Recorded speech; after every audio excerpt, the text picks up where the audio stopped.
Yes. नहीं जी, आपका 11th unit है इम्प्लीमेंटिंग ग्रुप पॉलिसी। और जैसे मैंने आपको बताया था कि माइक्रोसॉफ्ट ने कोर्स में बहुत सारे सर्वर बेस्ड आर्टिकल्स जो हैं वो क्लाइंट जो बेस्ड हैं पेपर्स उनमें भी ऐड कर दी हैं। नॉट जस्ट यानी क्लाइंट बेस्ड कहना गलत होगा, यानी पेपर के स्टार्ट में ही आप अभी अब फर्स्ट पेपर पढ़ रहे हैं उसी में इन्होंने बहुत सारी ऐसी चीज़ें ऐड कर दी हैं जो सर्वर बेस्ड है। तो इसमें जो हमारा मेन वर्किंग सेट है वो सर्वर साइड का ही है। ठीक है, तो प्रॉब्लम नहीं, हम सर्वर में चेक कर लेंगे। ग्रुप पॉलिसी बेसिकली आपकी कंपनी वाइड जो रिक्वायरमेंट्स होती हैं उनको यूजर पे पुश करती है। लाइक आपकी कॉर्पोरेट रिक्वायरमेंट हो सकती है कि यूजर्स जो हैं वो टास्क मैनेजर रन ना कर सकें। आपकी कंपनी चाहती है कि यूजर जो है वो अपने कंप्यूटर्स को लॉक ना करें। ठीक है, इस तरह की जो सेटिंग्स हैं वो आपको ग्रुप पॉलिसी में मिलती हैं। और कुछ फैसिलिटीज भी होती हैं, लाइक आप कोई पर्टिकुलर इन्वायरमेंट वेरिएबल है जो आप चाहते हैं कि यूजर को मिल जाए। ठीक है, बल्कि इन्वायरमेंट वेरिएबल बात तो गलत हो जाएगी क्योंकि वो पॉलिसी का पार्ट नहीं होती।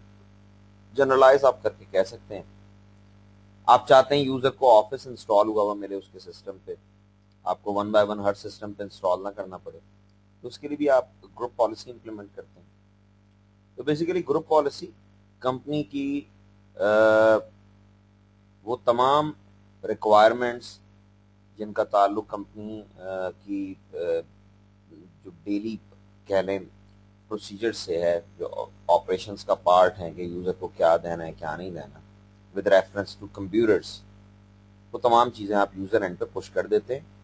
ठीक है, अब जाहिर है कंपनी में hundreds of thousands of PCs हो सकते हैं, तो आप ये पॉलिसी बनाएंगे जस्ट डीसी पे बैठ के डोमेन कंट्रोलर पे, और डोमेन के तमाम मेंबर्स जो भी कंप्यूटर डोमेन का पार्ट होगा उस पर ये पॉलिसी लग जाएगी। ठीक है, तो स्टार्ट लेते हैं। ओके जी, 3 चैप्टर्स हैं इसमें जो हमने करने हैं। फर्स्ट जो चैप्टर है उसमें है ओवरव्यू ऑफ ग्रुप पॉलिसी। ठीक है, इसमें ग्रुप पॉलिसी के कॉन्सेप्ट्स होंगे। उसके बाद group policy processing. Group policy processing में हम ये देखेंगे कि ग्रुप पॉलिसी किस तरह से अप्लाई होती है, क्योंकि ये अंडरस्टैंड करना कि ग्रुप पॉलिसी किस तरह अप्लाई होती है बहुत ज़रूरी है। उसकी वजह यह है कि group policy at the time of log on apply होती है, तो इसलिए ग्रुप पॉलिसी अगर अच्छे तरीके से आप इम्प्लीमेंट नहीं करेंगे तो लॉग ऑन टाइम ज़्यादा हो जाएगा। तो इससे रिलेटेड चीज़ें हम इस लेसन में डिस्कस करेंगे। और जो लास्ट है वो है implementing a central store of administrative templates. इस पे देखेंगे।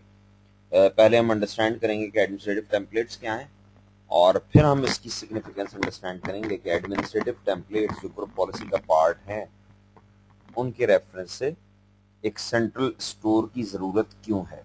ठीक है, आगे चलते हैं। ओके जी, लेसन 1 है ओवरव्यू ऑफ ग्रुप पॉलिसी, और इसमें ये तमाम चीजें जो हमने देखनी है।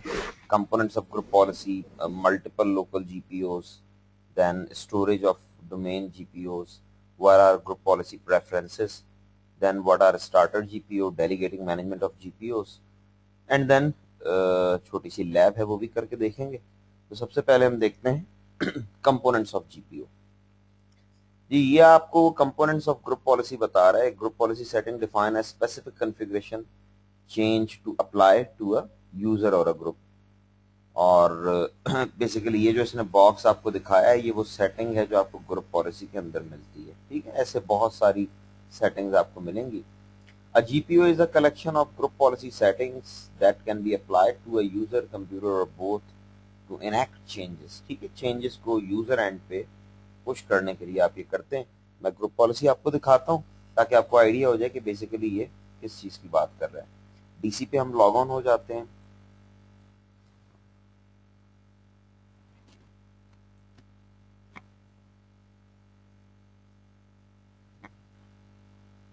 इसको लोड हो जाने दें, टाइम लेगा लोड होने में। मीनवाइल हम कुछ बातें और कर लेते हैं।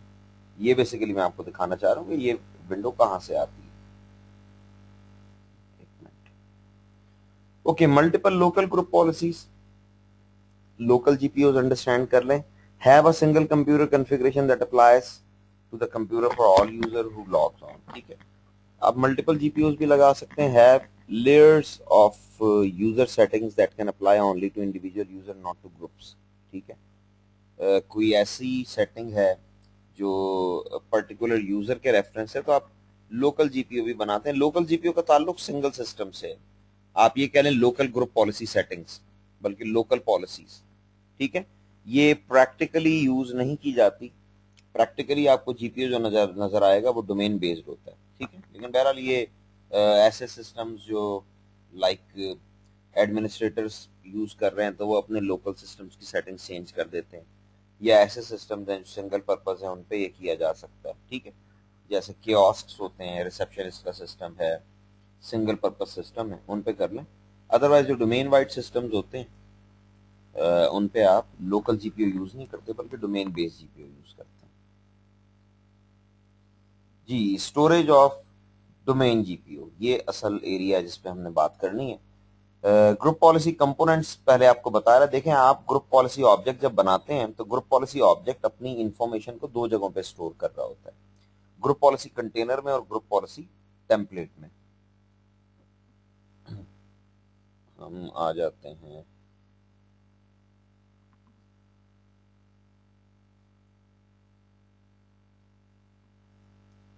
जी, यहाँ पे हम जीपीएमसी रन कर लेते हैं। ये ग्रुप पॉलिसी मैनेजमेंट है। ठीक है, इसमें आपको ग्रुप पॉलिसी की सारी कॉन्फ़िगरेशन मिलेगी कि ग्रुप पॉलिसी आप किस तरह इम्प्लीमेंट करते हैं, उसकी सेटिंग्स किस तरह चेंज होती हैं। ये आपके सामने जीपीएमसी से एक्सपैंड करें, और जब आप बिल्कुल न्यू डोमेन बनाते हैं तो उसमें बाय डिफॉल्ट दो ग्रुप पॉलिसीज मौजूद होती हैं, एक डिफॉल्ट डोमेन पॉलिसी और एक डिफॉल्ट डोमेन कंट्रोलर पॉलिसी है। यहाँ पे अगर आप ग्रुप पॉलिसी ऑब्जेक्ट्स में देखें तो दोनों नजर आएंगे। ये आपके सामने डिफॉल्ट डोमेन कंट्रोलर पॉलिसी और डिफॉल्ट डोमेन पॉलिसी। जो डिफॉल्ट डोमेन पॉलिसी है ये टिपिकली यूज की जाती है फॉर लाइक पासवर्ड हो गए, अकाउंट लॉकआउट पॉलिसीज हो गई, उनके लिए ये पॉलिसी आप यूज कर लेते हैं। और डिफॉल्ट डोमेन कंट्रोलर पॉलिसी जो है वो डीसीज को इन्फ्लुएंस कर रही होती है, इसमें ऑडिट सेटिंग्स होती हैं। ठीक है, तो बहरहाल अच्छी प्रैक्टिस यही है कि इनको आप चेंज ना करें और आप जो भी चेंजेस है वो नया जीपीओ बना के उसमें करें। ठीक है, अच्छा अब ये आपको दो जो पॉलिसीज नजर आ रही हैं, हमने स्लाइड में देखा कि जो ग्रुप पॉलिसी ऑब्जेक्ट है वो दो चीजों से मिलकर बनता है, ग्रुप पॉलिसी कंटेनर और ग्रुप पॉलिसी टेम्पलेट। इसका मतलब है ये दोनों ग्रुप पॉलिसीज दो दो चीजों से मिलकर बनी, और वो दो चीजें क्या हैं, ग्रुप पॉलिसी कंटेनर है और ग्रुप पॉलिसी टेम्पलेट है। तो ग्रुप पॉलिसी कंटेनर और टेम्पलेट भी देख लें। ग्रुप पॉलिसी कंटेनर देखने के लिए आप रन कर लें active directory users and computers, और ग्रुप पॉलिसी टेम्पलेट आपको लोकल ड्राइव पे नजर आएगा। उसके लिए आप सिस वॉल की डायरेक्टरी ओपन कर लें। ये जनाब मैं सी में गया, मैं विंडोज में गया, यहाँ आपको मिलेगा सिस वॉल। सिस वॉल में जाएं, दोबारा सिस वॉल में जाएं, डोमेन में जाएं और पॉलिसीज में जाएं। यहाँ पे आप देखें आपको ये दो जो कंटेनर नजर आ रहे हैं, ये दो क्यों हैं, क्योंकि मेरे पास दो ग्रुप पॉलिसीज हैं। अभी अगर मैं एक न्यू पॉलिसी बनाऊं तो यहाँ पे एक और कंटेनर आ जाएगा। इसी तरह आप अगर यहाँ जाके देखें, यहाँ आपको करना पड़ेगा, पहले एडवांस फीचर्स आप विजिबल करवाएंगे और उसके बाद आप सिस्टम में जाएंगे, पॉलिसीज में जाएंगे। ये आपको दो जो कंटेनर नजर आ रहे हैं ये बेसिकली ग्रुप पॉलिसी कंटेनर्स है। ठीक है, अगर अभी मैं एक और ग्रुप पॉलिसी बनाऊं, फॉर एग्जांपल मैं यहाँ कहता हूँ न्यू, ये मैंने न्यू बना दिया। अब आप देखें वहां पे एक और कंटेनर आ गया, अगर रिफ्रेश करें ये देखें एक और आ गया, सेम विद टेम्पलेट भी एक और आ गया। ठीक है, तो बेसिकली आप तो यहाँ पे ग्रुप पॉलिसी बना रहे हैं, लेकिन एक्चुअली क्या हो रहा है, उसके जो कॉरस्पॉन्डिंग फिजिकल ऑब्जेक्ट्स हैं वो बन रहे हैं। और वो फिजिकल ऑब्जेक्ट्स क्या हैं, कंटेनर और टेम्पलेट। कंटेनर जो होता है वो सिंक्रोनाइजेशन के लिए यूज होता है, इसमें वर्जन इंफॉर्मेशन होती है। और जो टेम्पलेट है ये एक्चुअल ग्रुप पॉलिसी है, ये वो सेटिंग्स हैं जो क्लाइंट साइड पर पुश होती हैं। इसीलिए सिसवॉल की डायरेक्टरी बाय डिफॉल्ट शेयर्ड भी होती है। अगर आप इस कंप्यूटर के शेयर्स देखें,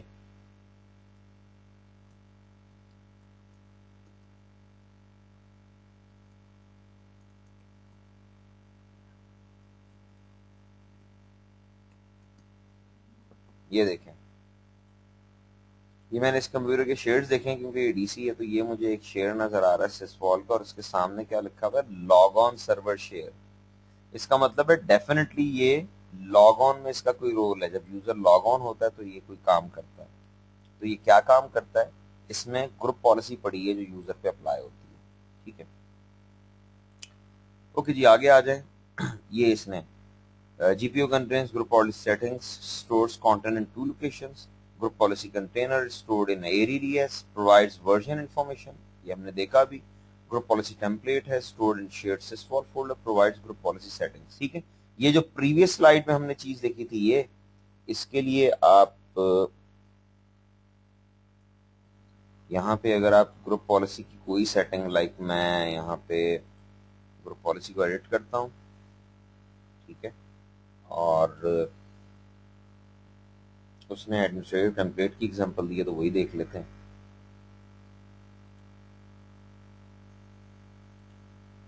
किसी सेटिंग पे डबल क्लिक कर दें, लेकिन ये वो चीज है जो आपको वहां पे वो दिखा रहा है। ठीक है, नॉट कॉन्फ़िगर्ड है, इनेबल्ड है, डिसेबल्ड है, और इनेबल कर देंगे तो इनेबल हो जाएगी, डिसेबल कर देंगे डिसेबल हो जाएगी ये सेटिंग, और नॉट कॉन्फ़िगर्ड का मतलब है डिफॉल्ट पे है। बहरहाल इस पे आगे बातें बहुत सारी आएंगी, आपका जो पेपर नंबर 2 है उसमें भी आएंगी। ये मैं आपको दिखाना चाह रहा था कि स्क्रीन कहाँ से मिलती है। ओके जी, आगे आ जाएं। What are group policy preferences. आपने देखा था जब मैंने ग्रुप पॉलिसी एडिट किया तो वहां पे दो चीजें आ रही थी। एक तो ये आप देखें, यहाँ पे एक तो थी पॉलिसी, ये आपके सामने पॉलिसी, और एक है प्रेफरेंस। ये यूजर के अंडरनीथ भी देखें, एक है पॉलिसी और एक है प्रेफरेंस। ठीक है, पॉलिसी रिस्ट्रिक्शन होती है। पॉलिसी अगर आप ट्यून कर दें तो user is force to use that particular settings. लेकिन जो प्रेफरेंस है वो सॉर्ट ऑफ रिकमेंडेशन है। यूजर की सेटिंग्स चेंज होंगी लेकिन यूजर बाउंड नहीं है, यूजर अगर चाहे तो उन सेटिंग्स को चेंज कर सकता है। ठीक है, मैं भी आपको दोनों इंप्लीमेंट करके दिखाता हूँ। ठीक है, पढ़ लेंगे। Using group policy preferences you can configure, deploy and manage operating system and application settings that are not manageable by using group policy। ठीक है, यानी यहां से आप वो सेटिंग्स मॉडिफाई करते हैं जो ग्रुप पॉलिसी से कंट्रोल नहीं हो रही। Apply group policy preferences once और रिफ्रेश एट इंटरवल्स। ठीक है, आप एक दफा भी इंप्लीमेंट कर सकते हैं, रिफ्रेश भी करवा सकते हैं। टारगेटेड टू यूजर्स और कंप्यूटर्स। ठीक है, ये यूजर पे भी लग सकती है, कंप्यूटर पे आपने देखा कि यूजर के अंडरनीथ भी ऑप्शन अवेलेबल थी और कंप्यूटर के अंडरनीथ भी ऑप्शन अवेलेबल थी। ग्रुप पॉलिसी प्रेफरेंसेस क्या है, expand the range of configurable settings within a GPU. ठीक है, आर नॉट इनफोर्स, ये आपने देखा, ये इनफोर्स नहीं होते। अच्छा, उसके बाद are not removed when the GPU no longer applies. जब आप जीपीयू में से किसी यूजर को रिमूव करते हैं, लाइक एक डोमेन थी उस पे एक ग्रुप पॉलिसी लगी हुई थी, उस ग्रुप पॉलिसी के लगने की वजह से यूजर को फॉर एग्जांपल कोई सेटिंग मिल रही थी जो प्रेफरेंस में डिफाइंड थी। अब आपने यूजर को उस डोमेन में से निकाल लिया, किसी और डोमेन में ले गए, या ओयू कहता हूं, एक ओयू था उस पर आपने ग्रुप पॉलिसी लगाई थी और ग्रुप पॉलिसी की वजह से यूजर को कुछ सेटिंग्स मिल रही थी। अब आप यूजर को उस ओयू में से निकाल के किसी और ओयू में ले गए, तो क्या वो सेटिंग्स चेंज होंगी? नहीं, वो सेटिंग्स चेंज नहीं होंगी। यूजर अगर चाहे तो उन्हें खत्म कर सकता है लेकिन वो अप्लाई ही रहेंगी। ठीक है, अच्छा, उसके बाद do not disable the interface of the setting, user can change the setting. ये मैंने आपको बता दिया कि ग्रुप पॉलिसी प्रेफरेंसेस के इंप्लीमेंट करने से यूजर बाउंड नहीं होता, यूजर उस सेटिंग्स को रिवर्स कर सकता है। और can not be used in local group policy. जो आपकी लोकल ग्रुप पॉलिसीज होती हैं ना, लोकल पॉलिसीज सिंगल सिस्टम के लिए एमएमसी के थ्रू जब आप ग्रुप पॉलिसी ऐड करते हैं तो उसमें ये प्रेफरेंस की सेटिंग नहीं होती। प्रेफरेंस का ताल्लुक सिर्फ डोमेन बेस्ड जीपीओ से है। Okay, what are starter GPOs. आपको मैं एक ग्रुप पॉलिसी बना के दिखाता हूं, फिर आपके लिए स्टार्टर को अंडरस्टैंड करना आसान होगा। देखिए, अगर आप ग्रुप पॉलिसी क्रिएट करें और इंप्लीमेंट करें, प्रोसेस तो बड़ा सिंपल है। यहां राइट क्लिक करूंगा, न्यू ग्रुप पॉलिसी बनाऊंगा। लेकिन जितनी ज्यादा सेटिंग्स आपको मॉडिफाई करनी होगी उतना ज्यादा आपका काम होगा उसमें, और उतना ज्यादा वो कॉम्प्लेक्स हो जाएगा। अब ग्रुप पॉलिसी लाइक इसमें लॉट ऑफ डंकी वर्क आपको करना पड़ता है। आप देखें ना, ये सेटिंग्स जो हैं, मैं अगर इसे ओपन करता हूं तो अब आप देखें इसमें कितनी, ये एक दुनिया ही और है, क्या क्या सेटिंग्स आप मॉडिफाई करेंगे। ठीक है, तो माइक्रोसॉफ्ट ने एक आपको ऑप्शन दी है कि आप एक सॉर्ट ऑफ टेम्पलेट बना के रख लें, यानी एक आप ग्रुप पॉलिसी बना के रख लें जिसमें वो तमाम सेटिंग्स हैं जो हर जीपीओ में हमें चाहिए होती हैं। लाइक मेरी कंपनी में एक सेल्स डिपार्टमेंट है, एक मार्केटिंग डिपार्टमेंट है, एक फाइनेंस डिपार्टमेंट है, तीनों की ग्रुप पॉलिसीज बननी है। ठीक है, लेकिन कुछ सेटिंग्स ऐसी हैं जो तीनों डिपार्टमेंट्स में कॉमन है, कुछ सेटिंग्स ऐसी हैं जो तीनों डिपार्टमेंट्स में डिफरेंट है। अब जो डिफरेंट सेटिंग्स हैं वो तो चलें आपको अलहदा अलहदा जीपीओ में देनी पड़ेंगी, लेकिन जो सेटिंग्स तीनों में कॉमन है वो हम क्यों ना सिंगल जीपीओ में दे दें।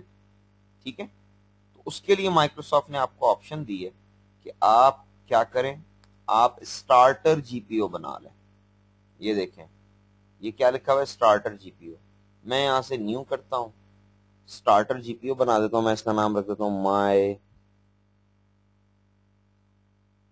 Company settings.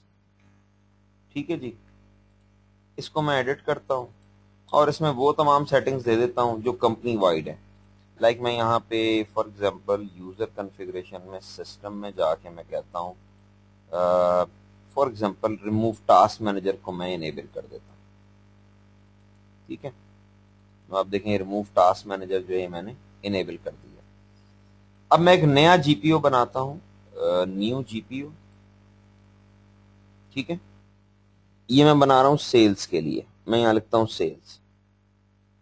अगर मैं अभी ओके कर दूं तो इसके अंदर बिल्कुल ब्रांड न्यू सेटिंग्स होंगी, कोई चीज मॉडिफाइड नहीं होगी। लेकिन अगर मैं यहां से स्टार्टर जीपीओ दे दूं तो अब क्या होगा, वो एक सेटिंग जो मैंने मॉडिफाई की है वो ये बाय डिफॉल्ट इनहेरिट कर लेगा। अब आप इसे एडिट करके देखें तो आपको एडमिनिस्ट्रेटिव टेम्पलेट्स में आए, सिस्टम में जाके देखें कंट्रोल आल्ट डेल ऑप्शंस क्या कहती हैं। देखें यहां भी वो सेटिंग इनेबल्ड है। ठीक है, तो अब मैंने तो एक सेटिंग आपको मॉडिफाई करके दिखाई क्योंकि मैंने यूजेज सिखाना था।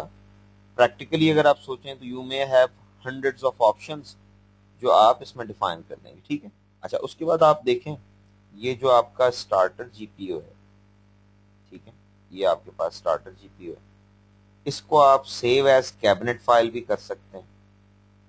ये देखें डॉट कैप फाइल, तो फिर इसको इंपोर्ट एक्सपोर्ट करना आसान हो जाएगा। देखें ना यहाँ पे ऑप्शन आ रही है लोड कैबिनेट फाइल। मेरे पास एक एक डीसी था, उस पर से मैंने इसको सेव एज कैबिनेट फाइल कर दी और मैं कहीं और इसको इंपोर्ट कर देता हूँ by using load cabinet file. ठीक है, यहाँ से आप ब्राउज करके पाथ दे देंगे। ठीक है, कैप फाइल मांग रहा है, तो चीजें बहुत मैनेजेबल हो जाएंगी by using starter GPU. Okay जी, अब देख लें starter GPU has pre configure administrative template settings upon which new GPUs can be based. अच्छा, इस स्टेटमेंट से थोड़ी सी ये टोन मिलती है as if we have a predefined preconfigured default template. ऐसा नहीं है, आप बनाएंगे। ठीक है, there is nothing like default starter GPU. बल्कि सॉरी, एक चीज है इसमें, एक चीज है, लेकिन वो चले मैं आपको नए डीसी पे दिखाऊंगा। ठीक है, एक चीज है, यानी एक तरीका है जिससे आप कुछ प्री कॉन्फ़िगर्ड भी लोड कर सकते हैं। लेकिन बहरहाल स्टार्टर तो आपको क्लियर है कि एक जीपीयू बना दिया, उसको आपने एज अ स्टार्टर यूज कर लिया। अच्छा, can be exported to a cab file, ये मैंने आपको दिखा दिया। Can be imported into other areas of the enterprise. ठीक है, जब आप एक्सपोर्ट कर देंगे तो आप इसे कहीं भी जाके इंपोर्ट भी कर सकते हैं। ये इसने आपको बताया कि स्टार्टर जीपीयू को कैप फाइल में एक्सपोर्ट कर दें and then load cab file करके इंपोर्ट कर लें, जो मैंने आपको दोनों सेटिंग्स दिखाई थी। Okay, delegating management of GPUs, ये देख लें। Delegation of GPU related tasks allows the administrative workload to be distributed across the enterprise। ठीक है, डेलीगेशन का फायदा ये होता है कि आपका जो असिस्टेंट है आप कुछ काम उस पर डाल देते हैं ताकि आपका लोड कम हो जाए। The following group policy tasks can be independently delegated। कौन कौन सी? Creating GPOs, editing GPOs, managing group policy links for site, domain or OU। ठीक है, performing group policy modeling analysis in a domain or OU, और then reading group policy results, data in a domain or OU and then creating WMI filters on a domain। ये बात हवा में रहेगी। मैं आपको विजर्ड दिखाता हूं जिसमें हम ग्रुप पॉलिसी को डेलीगेट करते हैं। ये आपके पास ग्रुप पॉलिसीज हैं, लाइक ये मेरे पास 3 ग्रुप पॉलिसीज हैं। ये मैं आ जाता हूं डेलीगेशन पे, ये आपको डेलीगेशन नजर आ रहा है, ठीक है। यहां से आप अगर ऐड करवाएं, मैं यहां से लाइक एडवांस में जाता हूं, फॉर एग्जाम्पल अब पता नहीं मेरे पास यूजर कोई है, ले ये ताहिर है, उसको मैं ऐड करवाता हूं। अब मैं यहाँ पे बता सकता हूँ ये क्या क्या कर सकेगा,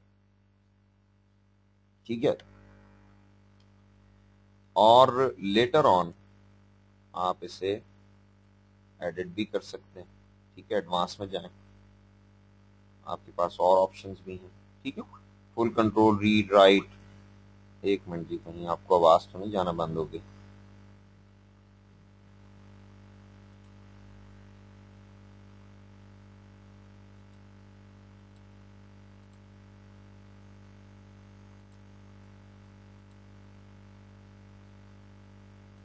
आई थॉट कि आप में से किसी ने मैसेज किया कि सर आवाज नहीं आ रही। ओके, तो ये सारी सेटिंग्स आप डेलीगेट कर सकते हैं। अच्छा जी, अब हमने क्या क्या करना है, ठीक है, ये चीजें हम देख लेते हैं। क्रिएट मैंने आपको करके दिखाया, जीपीओ हाँ उसके थ्रू नहीं किया, ये भी कर लेते हैं। Create a GPO by using जीपीएमसी और एडिट अ जीपीओ, एडिट भी हमने करके देखा। पावर शेल के थ्रू हमने नहीं देखा। इसमें यह है कि पावर शेल में एक बात याद रखें, मैंने आपको एक चीज बताया, मुझे जबानी कमांड नहीं याद आ रही, लेकिन मुझे ये पता है कि how to search a particular command. तो मैं पावर शेल रन करता हूँ और मैं यहाँ पे लिखता हूँ गेट कमांड और मैं यहाँ पे लिखता हूँ for example new dash GPO जी। न्यू जीपीओ कमांड है, तो यहाँ पे लिखें न्यू जीपीओ और फॉर एग्जाम्पल आगे मैं लिखता हूँ मार्केटिंग। हो सकता है ये डिस्टिंग्विश नेम मांगे, बल्कि हम देते ही डिस्टिंग्विश नेम है। लें जी, बना दिया ऐसी, ठीक है। ये देखें, डिस्टिंग्विश नेम के बगैर ही उसने डिफॉल्ट कंटेनर में बना दिया। डिस्टिंग्विश नेम आपने क्योंकि पढ़े भी नहीं, इसलिए मैंने उन पर अभी बात नहीं की। तो ये आप ग्रुप पॉलिसी बनाते हैं। बहरहाल group policy command PowerShell से बनाना कोई मैंडेटरी नहीं है, आप जिस तरह मर्जी बना लें। ओके जी, ये तीनों टास्क हो गई। हमने एमएमसी जीपीएमसी जो है ये कोई नई चीज नहीं है, ये जो आपने रन किया दैट इज जीपीएमसी, ठीक है। ये जो आपने रन किया है, बल्कि मैं आपको एक और तरीके से भी रन करके दिखा देता हूं। आप रन में जाएं और यहां लिखें gpmc.msc, तो अब भी क्या चीज रन होगी, ग्रुप पॉलिसी मैनेजमेंट कंसोल, ठीक है। ओके जी, ये बात भी हो गई। इसके बाद अब हम देखते हैं ग्रुप पॉलिसी लिंक्स क्या हैं, ग्रुप पॉलिसी एप्लीकेशन किस तरह है, application how to apply a GPO, then group policy processing order. ये इसलिए जरूरी है ताकि आपको पता लगे कि if multiple GPOs are in action तो कौन सा जीपीओ होगा जिसकी सेटिंग्स प्रेसिडेंस लेंगी, ठीक है। उसके बाद जीपीओ सिक्योरिटी फिल्टरिंग हमने देखनी है, देन डिस्कशन है और लास्ट में डेमोन्स्ट्रेशन है एक। तो ये सारी चीजें देखते हैं। सबसे पहले देखते हैं जीपीओ लिंक्स। पहले ही पढ़ लें, फिर मैं आपको प्रैक्टिकली करके दिखा देता हूं। To deliver settings to an object GPO must be link to a container, ठीक है। जीपीओ जब तक आपने लिंक नहीं किया, जैसे मैंने भी आपके सामने एक मार्केटिंग पॉलिसी बनाई है और एक सेल्स बनाई है, फिलहाल उनका कोई यूजेज नहीं है। ग्रुप पॉलिसी बनाने से अप्लाई नहीं होती। ग्रुप पॉलिसी अप्लाई कब होती है, जब आप उसे लिंक करते हैं, ठीक है। ग्रुप पॉलिसी लिंक एक सेपरेट स्टेप है। Disabling a link removes the settings from the container. जिस तरह मैंने आपको बताया कि लिंक अप्लाई करने से ग्रुप पॉलिसी अप्लाई होती है, इसी तरह लिंक को डिसेबल करने से ग्रुप पॉलिसी खत्म हो जाती है, ठीक है। यानी ग्रुप पॉलिसी की एप्लीकेशन खत्म हो जाती है, ग्रुप पॉलिसी पड़ी रहती है। जिस तरह मैंने भी सेल्स और मार्केटिंग बनाई है वो यानी मेरे पास अवेलेबल है स्टोरेज में, लेकिन अप्लाई नहीं हो रही। तो अगर मैं लिंक कर दूं तो अप्लाई हो जाएंगी। ठीक है, इसी तरह मैं लिंकिंग अगर खत्म कर दूं तो उनकी एप्लीकेशन खत्म हो जाएगी, लेकिन वो स्टोरेज में पड़ी रहेंगी, लेटर ऑन आप दोबारा भी यूज कर सकते हैं। Deleting a link does not delete the GPO, yes this is what I was saying. ठीक है, कि आप जीपीओ, अगर आप लिंक को डिलीट करें दैट डजंट मीन कि जीपीओ डिलीट हो गया। अच्छा, GPO can be link to sites domain OUs. GPO आप साइट पे भी लगा सकते हैं, डोमेन पे भी लगा सकते हैं, ओयू पे भी। ओयू और डोमेन पे लगाने के लिए यानी साइट पे आप लगाएं तो पहले आपको एक एडिशनल स्टेप भी परफॉर्म करना पड़ता है, साइट्स जीपीएमसी में ऐड करवानी पड़ती हैं। लेकिन डोमेन और ओयू पे कोई यानी एडिशनल स्टेप नहीं है, बस लिंक कर दें लिंक हो जाएगी। राइट क्लिक करें डोमेन पे या ओयू पे, ऑप्शन होती है लिंक का जीपीओ। ठीक है, लिंक एन एग्जिस्टिंग जीपीओ, तो वहीं से कर दें। अभी मैं आपको ऑप्शन दिखाता हूं। GPOs can not be link to users groups computer system containers. ठीक है, बात यहीं पे खत्म हो जाती है। जब ऊपर उसने आपको बता दिया तो there is no need to mention those containers. Group policy किस पे लगती है? साइट पे, डोमेन पे और ओयू पे। तो बस इन तीन के अलावा किसी पे नहीं लगती। हम इधर आ जाते हैं। ठीक है, मैं डोमेन पे राइट क्लिक करता हूं तो यहां देखें ये क्या लिखा है, लिंक एन एग्जिस्टिंग जीपीओ। अब अगर मैं इस पे क्लिक करूं तो ये मुझे सारे जीपीओ लिस्ट कर देगा। देखें, पूछ रहा है मुझसे कौन सा लगाना। ठीक है, लाइक मैं यहाँ पे एक ओयू बना लेता हूँ। मैं ऐसे कहता हूँ न्यू ओयू बना दो, इसका नाम मैं रख देता हूँ सेल्स। ठीक है, और इस सेल के ऊपर मैं ये भी कर सकता हूं कि मैं राइट क्लिक करके कहूं create a GPO and link it here. ये देखें, लेकिन क्योंकि मेरे पास ऑलरेडी एक जीपीओ मौजूद है तो there is no need to create a new one. तो मैं लिंक एंड एग्जिस्टिंग करता हूं और ये सेल्स सेलेक्ट करता हूं। अच्छा, अभी देखें, कैंसिल करें इसे। सेल्स पे आप क्लिक करें, ये लिखा है जीपीओ और नीचे कुछ भी नहीं, खाली है ये सफा। ठीक है, अब मैं क्या करता हूं, यहाँ राइट क्लिक करता हूं, link an existing GPO, sales select किया, ओके किया। अब देखें ये फौरन आ गए यहाँ पे। ठीक है, तो this is what I mean by linking. और लिंक अगर आप खत्म करें तो जीपीओ पड़ा रहेगा, लेकिन जो लिंकिंग है उसकी वो खत्म हो जाएगी। ये देखें, लिंक इनेबल्ड है, मैं ये खत्म कर देता हूँ। ये मैंने लिंक खत्म कर दिया, अब ये पड़ा रहेगा, ग्रुप पॉलिसी पड़ी रहेगी, लेकिन इसकी एप्लीकेशन खत्म हो जाएगी। दोबारा से लिंक इनेबल करना है, राइट क्लिक करके लिंक इनेबल कर दो। ठीक है, अच्छा जी, अप्लाइंग जीपीओ देख लें। When you apply GPO, remember that computer settings apply eight startup, user settings apply eight log on. Computer जब रीस्टार्ट होता है तो तब उस पर ग्रुप पॉलिसी अप्लाई होती है। यूजर जब लॉग इन होता है तब उस पर ग्रुप पॉलिसी अप्लाई होती है। उसके बाद पॉलिसी रिफ्रेश होती रहती है। Policy refresh at regular configurable intervals. ठीक है, security settings refresh at least every 16 hours, और policy refresh manually by using GP update command. PowerShell cmdlet है इन्वोक जीपी अपडेट। ठीक है, with the new group policy refresh feature in Windows Server 2012 you can remotely refresh group policy। ठीक है, मैं अब आपको इसमें कुछ प्रैक्टिकल चीजें दिखा देता हूँ। ग्रुप पॉलिसी अगर आप रिफ्रेश करना चाहें तो you have got number of options. एक मिनट में जरा विंडोज 8 को भी देख लूं, ये बूट नहीं हुआ,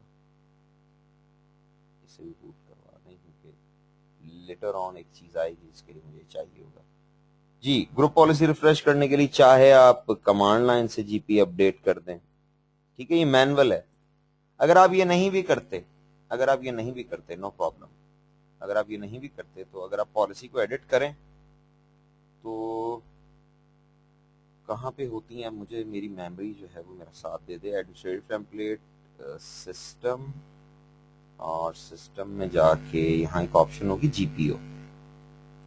ये जनाब जीपीओ। ठीक है, इसमें अब आप देखें ग्रुप पॉलिसी रिफ्रेश इंटरवल की ऑप्शन होगी, ये जनाब set group policy refresh interval for computers.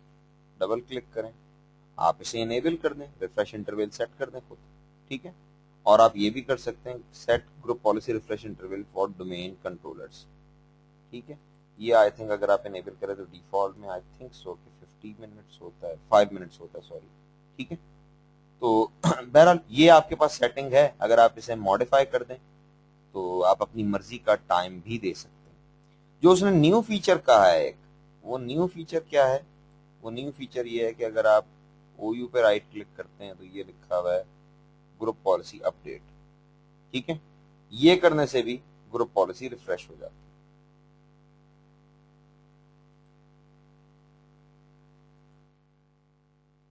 ठीक है, ये with the new remote policy refresh feature in Windows Server 2012 you can remotely refresh policies। Okay जी, ग्रुप पॉलिसी प्रोसेसिंग ऑर्डर याद रखें इसमें सबसे पहले कि सबसे ज्यादा प्रायोरिटी उस पॉलिसी की है जो आखिर में अप्लाई हो रही है। पहले तो ये बात क्लियर कर लें, क्योंकि जो सबसे आखिर में अप्लाई होगी वो प्रीवियस अप्लाई होने वाली पॉलिसीज जो हैं उन सब पे ओवरराइड कर सकती है। ठीक है, तो यहां पे देखें इसने क्या किया है, साइट पे भी लगाई है, डोमेन पे भी लगाई हुई पे। मैंने आपको साइट नहीं दिखाई, मैंने आपको कहा था साइट के लिए एडिशनल स्टेप भी होता है, तो मैं एक मिनट आपको दिखा देता हूं।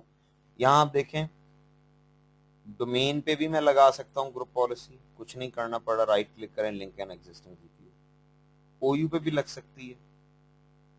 ठीक है, ये OU है, इस पे right link an existing GPO. लेकिन अगर आप साइट्स पे जाएं तो ये कंटेनर, ये एक्सपेंड करें जरा, कुछ भी नहीं है। ठीक है, तो मैं यहाँ राइट क्लिक करूंगा, add active directory sites and services option आ रही है, मैं यहाँ से कहता हूँ शो साइट्स, ये चेक बॉक्स सेलेक्ट करूंगा, ओके करूंगा, अब लगा सकता हूँ। ये एडिशनल स्टेप है जो करना पड़ता है, लिंक एन एग्जिस्टिंग जीपीओ, क्योंकि बाय डिफॉल्ट आपको साइट्स नहीं दिखाता। ठीक है, तो ये एक एडिशनल स्टेप है that is not required when you are applying group policy to domains और OUs। तो बहरहाल एक और बात याद रखें, साइट पे ग्रुप पॉलिसी अप्लाई करना जो है दिस इज लेस कॉमन, ये आपको नजर नहीं आएगा। आपको जहां भी ग्रुप पॉलिसी अप्लाई हुई भी नजर आएगी, चांसेस ज्यादा यही है कि या तो डोमेन होगी या OU होगा। बहरहाल इसने आपको बताया है कि या तो एक तो आपके पास लोकल ग्रुप पॉलिसी ऑब्जेक्ट होता है जो कंप्यूटर स्पेसिफिक होता है, एक कंप्यूटर जो है उस पर बंदा लॉग ऑन हो रहा है तो उस पर पहले तो अप्लाई होगी लोकल सेटिंग, उसके बाद साइट वाली अप्लाई हो सकती है अगर बनाई है, फिर डोमेन वाली अगर बनाई है। आप देखें एक GPO 1 था, 2, 3, 4, देन OU, और अगर पेरेंट और चाइल्ड OU है तो पहले पेरेंट OU फिर चाइल्ड OU, यानी एक user under the influence of 5 GPOs आ रहा है। ठीक है, बेसिकली ये ऐसा कभी नहीं होगा, क्योंकि अगर अपने इतने सारे जीपीओस बनाए हैं तो यूजर का जो लॉग ऑन टाइम है वो प्रोलॉन्ग कर जाएगा। लेकिन बहरहाल क्योंकि उसने समझाना था इसलिए उसने आपको बताया है। तो सबसे आखिर में कौन सा जीपीओ अप्लाई हो रहा है? OU वाला। तो सबसे ज्यादा जो प्रायोरिटी है वो OU वाले की। OU वाला जीपीओ जो वो डोमेन पे भी ओवरराइड कर जाएगा, साइट पे भी, लोकल सेटिंग्स पे भी। ठीक है, इसकी प्रायोरिटी सबसे ज्यादा है। What are the default GPO? अच्छा, ये चीज कंफ्यूज तो नहीं कर रही है आपको? मैं एक चीज दिखा देता हूं ताकि थोड़ा आपके जहन में खाका बन जाए कि जैसे ये सेल्स OU है, मैं इसके ऊपर लिंक एन एग्जिस्टिंग जीपीओ करता हूं। ठीक है, ये सेल्स OU पे जाएं और मैं इस पे डिफॉल्ट डोमेन भी लिंक कर देता हूं। अब आप अगर देखो तो एक ये पॉलिसी आ रही है, एक ये आ रही है।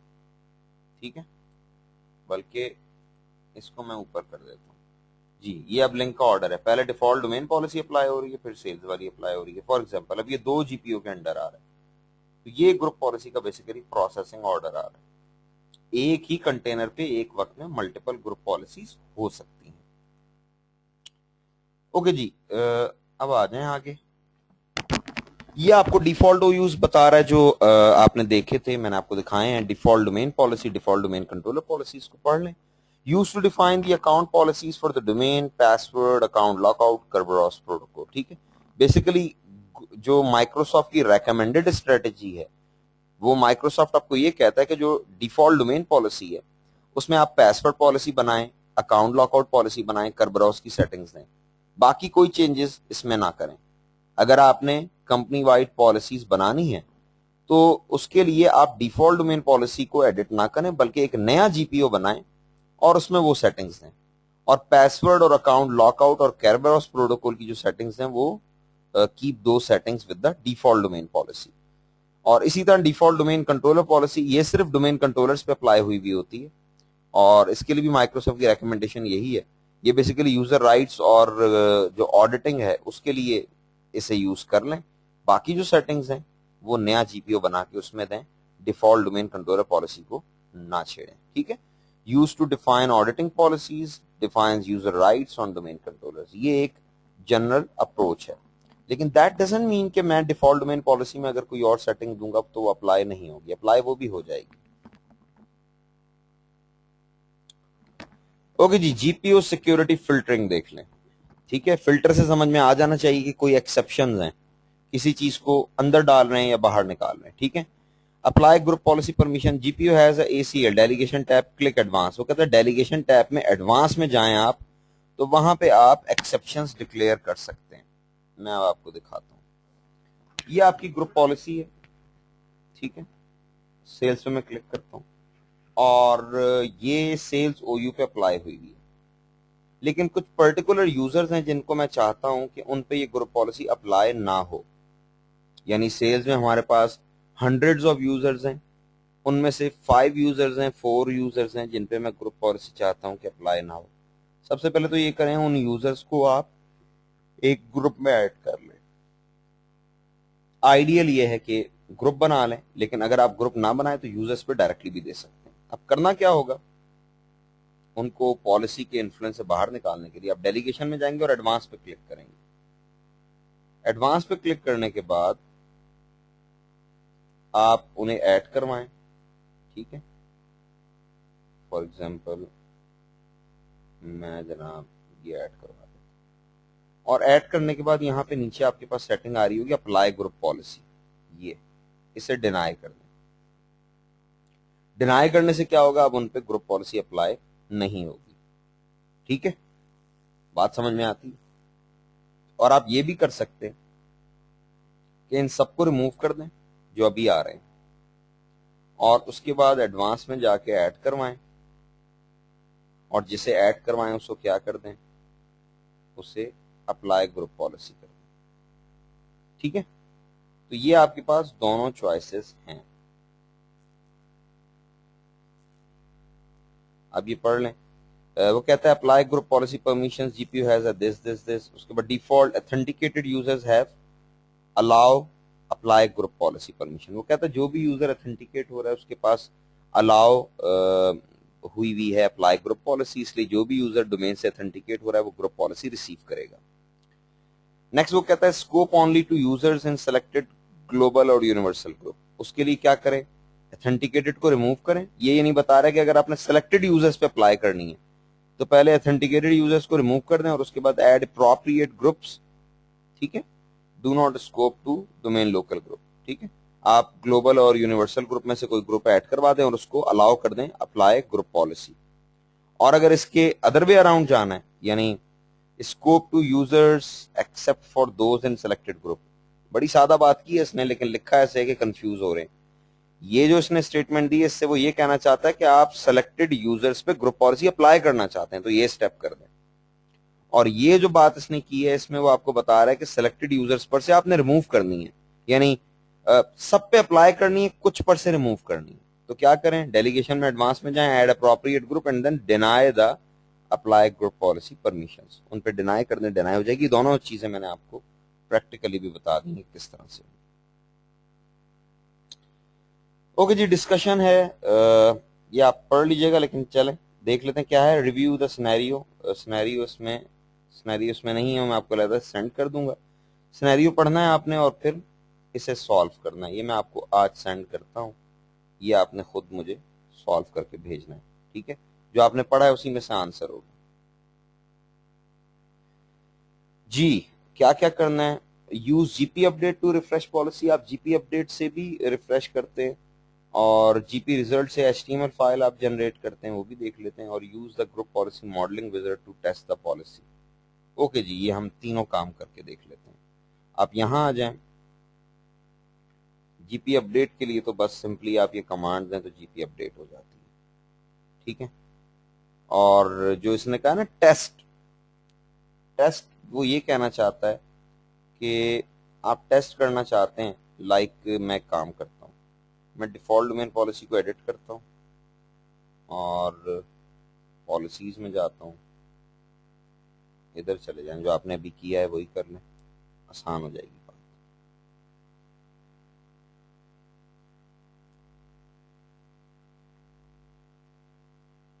मैं यहां से बल्कि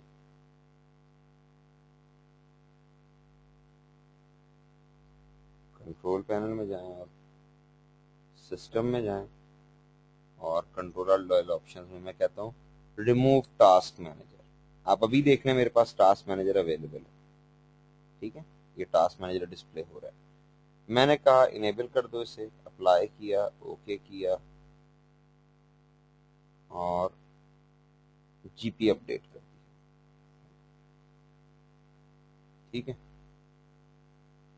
ओहो, जीपी अपडेट को पूरा होने दें।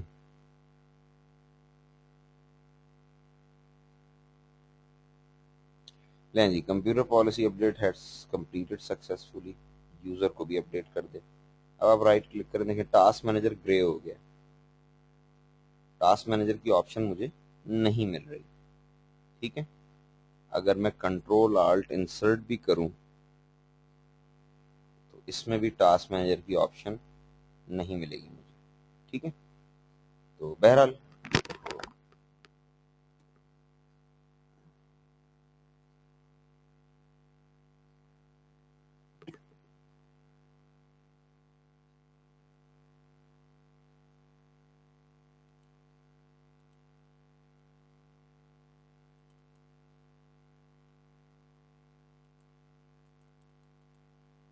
जी, तो अब ये तो मैंने आपको एक सेटिंग मॉडिफाई करके दिखाई है, ऐसी आपके पास बहुत सारी सेटिंग्स होंगी। मैं चाहता हूं कि मेरे पास कोई ऑप्शन हो, क्योंकि आपसे यूजर आके कहता है कि सर मुझे टास्क मैनेजर नहीं मिल रहा, तो आप यहां से आके चेक करेंगे टास्क मैनेजर से क्यों नहीं मिल रहा। फिर वही यूजर आता है, वो कहता है सर मुझे इंटरनेट एक्सप्लोरर में भी मॉडिफाइड सेटिंग मिल रही है। तो कोई इंटरफेस होना चाहिए ना जहाँ पे आप उस यूजर की सारी सेटिंग्स उठा के निकालना है कि इसको इस वक्त क्या क्या जीपीयू अप्लाई कर रहा है, ऐसा कोई तरीका होना चाहिए। तो वही तरीका बेसिकली उसने डिस्कस करने का कहा है। इसको आप मिनिमाइज कर दें और आप जाएं ग्रुप पॉलिसी मॉडलिंग में, राइट क्लिक करें और मैं यहाँ पे, बल्कि इसमें ना जाएं, जीपी रिजल्ट में जाएं, मॉडलिंग विजर्ड से ये वाली बात नहीं मिलेगी जो मैं कह रहा हूँ। दिस कंप्यूटर मैंने कहा, डिफॉल्ट यूजर कहा, ठीक है, जो अभी लॉग ऑन है। इसको दिखाना चाहिए ना कि मुझ पे इस वक्त पॉलिसी लगी हुई है, कौन सी पॉलिसी, जो टास्क मैनेजर को रिमूव किए हुए। ये देखें, इसे आप करें एडवांस व्यू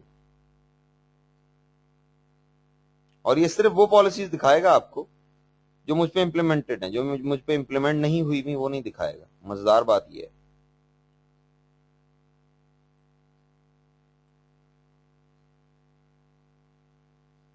ये जनाब, ये देखें, आप देखें पहला जो कंटेनर है उसमें एडमिनिस्ट्रेटिव टेम्पलेट आ ही नहीं रहा, क्योंकि मैंने कंप्यूटर सेटिंग्स में एडमिनिस्ट्रेटिव टेम्पलेट में कोई ऑप्शन ट्यून नहीं की। लेकिन दूसरे कंटेनर में आ रहा है। लेकिन अगर मैं इसे एक्सपेंड करूं तो इसके अंदर सिर्फ वो फोल्डर आएगा जो मैंने मॉडिफाई किया है, सिस्टम। इसको एक्सपेंड करूं तो इसके अंदर सिर्फ कंट्रोल ऑल डेल ऑप्शंस आएंगे ये, और अगर इस पर क्लिक करूं तो सिर्फ टास्क मैनेजर आएगा। यानी ये वो ऑप्शंस दिखा रहा है जो इस वक्त इंप्लीमेंट हुई हुई, ठीक है। तो ये मॉडलिंग की जो क्यूरी है ये बड़ी यूजफुल है इस लिहाज से। ये आपको एक्सएमएल डाटा दिखा रहा है जो ये जनरेट कर रहा है, ठीक है। ये भी जनरेट कर रहा है, जब जनरेट कर लेगा तो ये दिखा देगा, ठीक है। और ये आप जीपी रिजल्ट से भी ये डाटा जनरेट कर सकते हैं जो एचटीएमएल बेस्ड होता है, लेकिन दिस इज लेस कॉमन। उसकी वजह यह है कि इसकी हमें जरूरत नहीं पड़ती। आई थिंक -h है,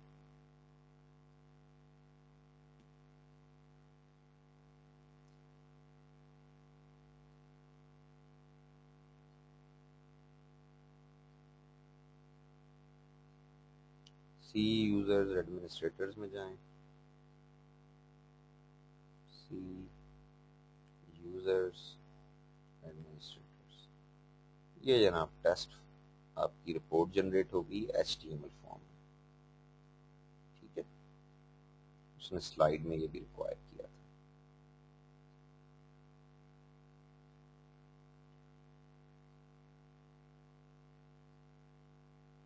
अलाउ करें जी इसे, ये आपके सामने वही ग्रुप पॉलिसी है। लेकिन रिजल्ट को इंटरप्रेट करना ज्यादा आसान है अगर आप ग्रुप पॉलिसी जो मॉडलिंग है उसे यूज कर लें, इसलिए वो ज्यादा बेहतर है। ठीक है, ओके जी। मॉडलिंग विजार्ड भी वही है, बस मॉडलिंग विजार्ड होता है जब आप डिजाइन कर रहे हैं, जो लॉगिंग विजार्ड है वो रिजल्ट देखने के लिए होता है। ऑप्शंस वही हैं। ओके जी। इसके बाद आपका लास्ट चैप्टर है, और इसमें थोड़ी सी ऐसी बातें हैं जो आपके लिए नई होंगी। आप में से वो लोग जिन्होंने ग्रुप पॉलिसी पे काम किया है विंडोज 2003 या 2008 में, तो हो सकता है अब तक जो बातें मैंने बताई हैं वो उन्होंने पहले से सुनी हुई, लेकिन यहाँ पे कुछ नई बातें हैं। सबसे पहले हम अंडरस्टैंड करेंगे कि what is the central store, central store क्या है। उसके बाद what are administrative templates, administrative templates क्या होते हैं, how administrative templates work, and then managed and unmanaged group policy settings. ठीक है, सबसे पहले देख लें व्हाट इज सेंट्रल स्टोर। ये जनाब आपके सेंट्रल स्टोर की बात कर रहा है, और सेंट्रल स्टोर को अंडरस्टैंड करने के लिए एक बात याद रखिएगा कि जब आप किसी पॉलिसी सेटिंग्स को मॉडिफाई करते हैं प्रिसाइजली किसी एडमिनिस्ट्रेटिव टेम्पलेट्स को, तो उसकी फाइल्स लोकल सिस्टम पे यानी डीसी पे उसकी फाइल्स पड़ी हुई होती हैं, और वो उन्हीं टेम्पलेट को यूज करते हुए आपको एबिलिटी देता है कि आप ग्रुप पॉलिसी को मॉडिफाई कर सकें। अब वो जो फाइल्स हैं वो पड़ी हुई होती हैं विंडोज, आई थिंक विंडोज की डायरेक्टरी में पड़ी होती है, अभी मैं आपको दिखाता हूँ। तो माइक्रोसॉफ्ट कह रहे हैं वहां ना उन्हें पड़ा रहने दें, आप सेंट्रली सिसवॉल के अंदर ले जाएं। सिसवॉल के अंदर ले जाएंगे तो सिसवॉल शेयर्ड है, तो वो फाइल्स हर जगह अवेलेबल होंगी। ठीक है, the central store is a central repository for ADMX and ADML files. ठीक है, ये दो तरह की फाइल्स होती हैं, ये दोनों फाइल्स मैं आपको दिखाता हूँ। इज स्टोर्ड इन सिसवॉल, ठीक है, not by default, by default SYSVOL में नहीं है, माइक्रोसॉफ्ट रेकमेंड कर रहा है कि ले जाएं सिसवॉल में। उसके बाद मस्ट बी क्रिएटेड मैनुअली, यही यही मैं आपको बात बता रहा था कि मैनुअली आपको ले जानी पड़ेंगी, बाय डिफॉल्ट विंडोज डायरेक्टरी में पड़ी नहीं। Is detected automatically bye Windows operating system and Windows server operating system. ठीक है, विंडोज ऑपरेटिंग सिस्टम इसको और विंडोज सर्वर ऑपरेटिंग सिस्टम और Windows client operating system automatically detect करते हैं। ठीक है, तो जो एडीएमएक्स फाइल है बाय डिफॉल्ट वो Windows, I think Windows system 32 में है, और माइक्रोसॉफ्ट कहता है कि वहां से इसे आप कॉपी करके और सेंट्रल लोकेशन में ले जाएं। अभी मैं दिखाता हूँ आपको। और मजीद इसने कोई बात की है इस पे? मजीद कोई बात ही नहीं की। ठीक है जी, मैं यहीं दिखाता हूँ आपको। इधर आ जाएं, इसे बंद कर दें, और सबसे पहले आप देखें एडीएमएक्स फाइल है कहाँ। विंडोज में जाते हैं, और विंडोज में है, सिस्टम 30 में चेक करना पड़ेगा जी, विंडोज में। ठीक है, करेक्शन कर लीजिएगा। ये रही पॉलिसी डेफिनेशंस, इसे आप ओपन करें तो आपको दो इसमें सेट ऑफ फाइल्स नजर आएंगे। ये आपकी एडीएमएक्स फाइल्स हैं जो कि लैंग्वेज स्पेसिफिक नहीं होती, और जो दूसरी एडीएमएल फाइल इसने बताई है वो ये ईएनयूएस की डायरेक्टरी में, ये आपकी एडीएमएल फाइल। ठीक है, एडीएमएल। अब माइक्रोसॉफ्ट कहता है कि ये जो फोल्डर है इस पूरे फोल्डर को आप कॉपी कर लें। ठीक है, और कॉपी करके ले जाके पेस्ट कर दें कहां पे, एक मिनट। ठीक है, सी में जाएं, विंडोज में जाएं, और सिसवॉल, सिसवॉल। ठीक है, ये आपकी डोमेन है, यहां पे आप पॉलिसीज के रूट पे रखते हैं। ठीक है, तो ये अगर आपने यहां उसे रख दिया है तो आपने सेंट्रल स्टोर एक डिक्लेयर कर दिया। ठीक है, क्योंकि सिसवॉल की डायरेक्टरी है भी शेयर्ड। तो ये this is one way of sharing group policy templates. ठीक है, और ये जो टेम्पलेट्स हैं इनका ताल्लुक एडमिनिस्ट्रेटिव टेम्पलेट्स से। आप इसे खोल के जरा नाम पढ़े ना तो समझ में आएगा। ये देखें, active x, application compatibility, com, ठीक है, आईआईएस। इसका मतलब ये सेटिंग्स हैं, बेसिकली ये क्या है, ये आपकी वो सेटिंग्स हैं जो आप रिसीव करेंगे। ठीक है, यानी इनको एज अ टेम्पलेट यूज करता है to modify a particular policy. आगे आ जाएं। जी, administrative templates determine what settings appear and how they are grouped in GPO. ठीक है, जीपीयू एडिटर में वो सेटिंग्स किस तरह ग्रुप होंगी और वो एडीएमएक्स फाइल और एडीएमएल से उठा के लाता है, ये आपको इसकी एग्जांपल दे रहा है। ठीक है, अब ये सेटिंग्स ग्रुप हो के आपको एडमिनिस्ट्रेटिव टेम्पलेट्स में मिलती हैं, और एडमिनिस्ट्रेटिव टेम्पलेट्स में ये जो इसने बॉक्स दिखाया ये नहीं होता, बल्कि एडमिनिस्ट्रेटिव टेम्पलेट्स में हमारे पास ये चीज होती है। ठीक है, ये वाला यानी सेटिंग होती है। आप देखें ना, प्रीवियस सेटिंग में देखें, prevent access to registry editing tools, ये क्या लिखा है, prevent access to registry editing tool. तो बेसिकली ये एक ही सेटिंग है। और एक और चीज स्टूडेंट कंफ्यूज करते हैं कि ग्रुप पॉलिसी जो है वो लाइक हमें अगर जाहिर है इतनी सारी पॉलिसीज हम कहाँ ढूंढेंगे। ठीक है, मुझे तो जाहिर है हम टीचिंग करते हैं तो हमें बहुत सारी जो कॉमन सेटिंग्स हैं वो वैसे ही पता होती हैं, लेकिन जाहिर है बीइंग ए एडमिनिस्ट्रेटर आप लोग इतना फेमिलियर नहीं होते, तो किसी एक सेटिंग को सर्च करना है तो समटाइम तो आपको गूगल पे भी जाके सर्च करना पड़ता है, लेकिन गूगल पे उस वक्त जाएं जब विंडोज का बताया हुआ मेथड आपको आता हो और उस मेथड से आप वो काम ना कर सकें, तब जरूर गूगल पे जाएं। सॉरी, ये क्लोज हो गया, जीपीएमसी खोलें। अब जैसे मुझे नहीं याद आ रहा कि prevent access to registry editing tools वो सेटिंग कहाँ पे है, तो मैं क्या करता हूँ, मैं यहाँ जाता हूँ और ग्रुप पॉलिसी ऑब्जेक्ट में जाता हूँ। ठीक है, कि डिफॉल्ट डोमेन पॉलिसी से मैं एडिट करता हूँ।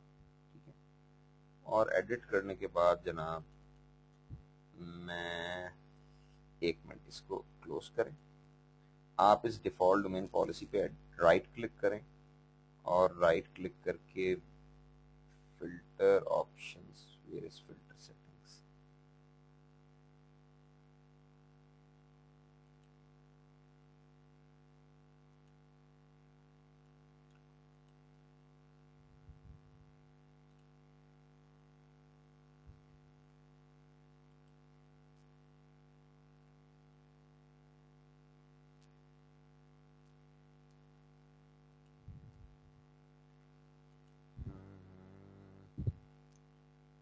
फिल्टर की ऑप्शन कहाँ होती है,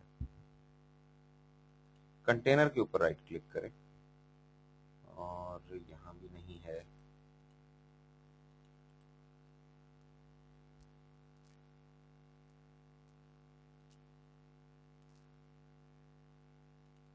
हाँ ठीक है, यहाँ पे आप राइट क्लिक करें, ये देता है।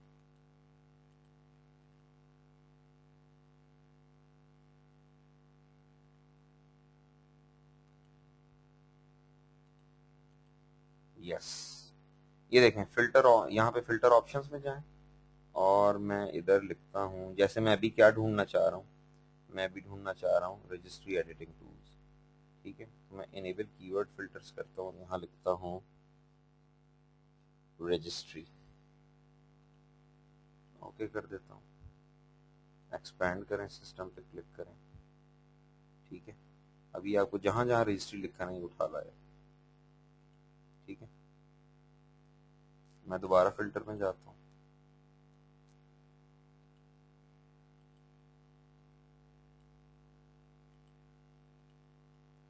और मैं कहता हूँ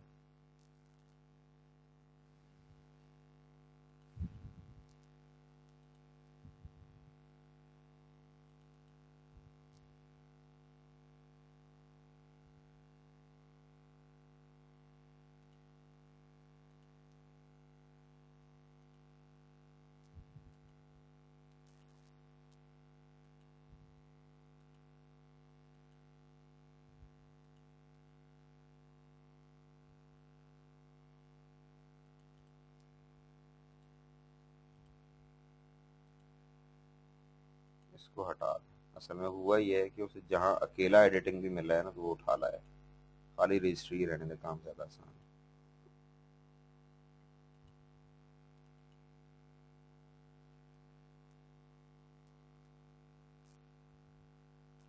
हो सकता है मैं कंटेनर गलत चूज कर रहा हूँ, आप इस कंटेनर में हैं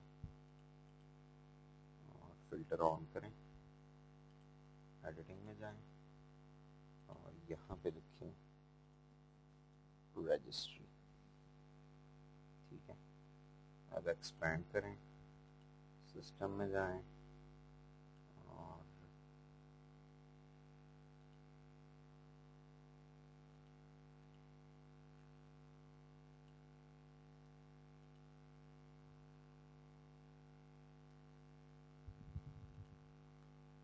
वैसे इतनी देर में मैंने वैसे ही ढूंढ लेना था।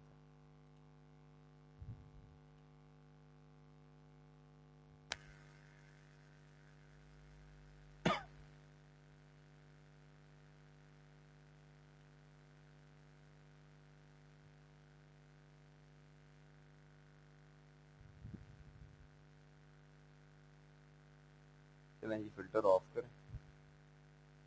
ठीक है, बहरहाल आपको फिल्टर का मेथड तो पता लग गया होगा। ये आपको एक्सप्लोरर में मिलती है वैसे। सर वहाँ थी अभी आपने? थी वहां? सर वहाँ थी जब आप ऑल सेटिंग्स पे गए थे ना वहाँ। हाँ जी। अच्छा चले, मैं देखता हूँ दोबारा, मैंने नोटिस नहीं की। फिल्टर ऑन करें, ऑल सेटिंग्स में कहाँ है? सर ये 5वें नंबर पे। हाँ सही है, ठीक है, ये आ गए, प्रिवेंट रजिस्ट्री एडिटिंग टूल्स। ठीक है, मजेदार बात ये कि यहाँ से फिर आप देख लें उसका पाथ ना, इस सिस्टम के रूट पे ही है। तो आप इसको करें अनचेक और सिस्टम पे क्लिक करें, एडमिनिस्ट्रेटिव टेम्पलेट, सिस्टम, तो यहाँ रूट पे ही आपके पास prevent access to registry editing tools.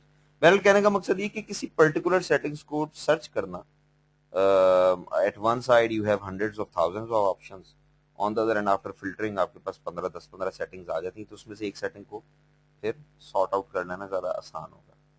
तो बहरहाल ये मैंने आपको ये डायलॉग बॉक्स भी दिखा दिया है कहाँ पे है। और अब जब आप इसे चेंज करते हैं तो चेंज वो प्रैक्टिकली कहाँ आता है, इधर आता है, एच की local machine software classes rack edit. ठीक है, यानी एक्चुअली सिस्टम की जो रजिस्ट्री में मॉडिफिकेशन आती है वो कहाँ आ रही है, ये वो आपको बता रहा है कि देखने में मुझे इसकी क्लास रूट होना चाहिए, नहीं एच की लोकल मशीन नहीं, एच की लोकल मशीन सॉफ्टवेयर और क्लास, और इसमें होगा रैग।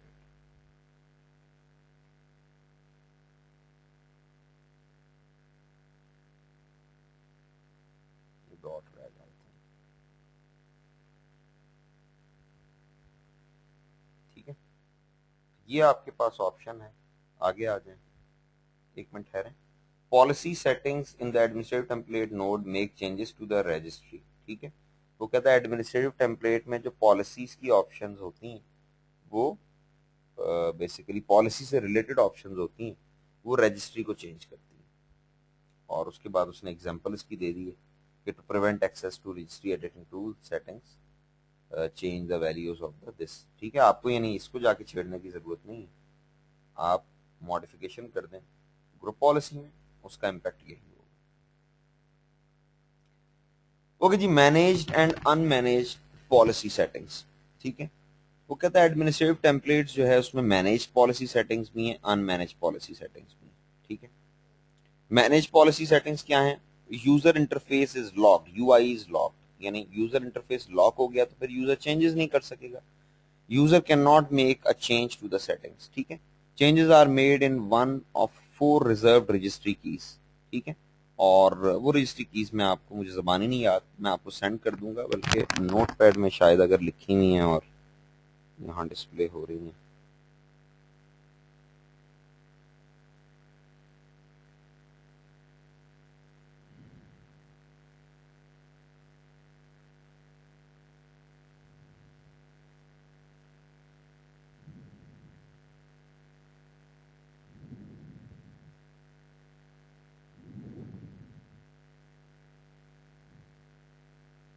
नहीं, ये लगता है काफी पुरानी बात है, 3-4 अटेम्प्ट और मैं कर लेता हूँ,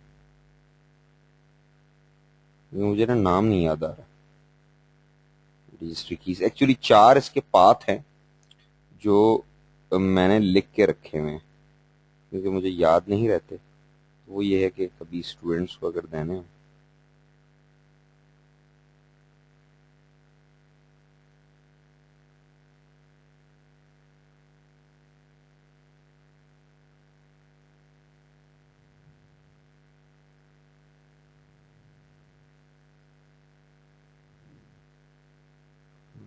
ये लें आ गया जी।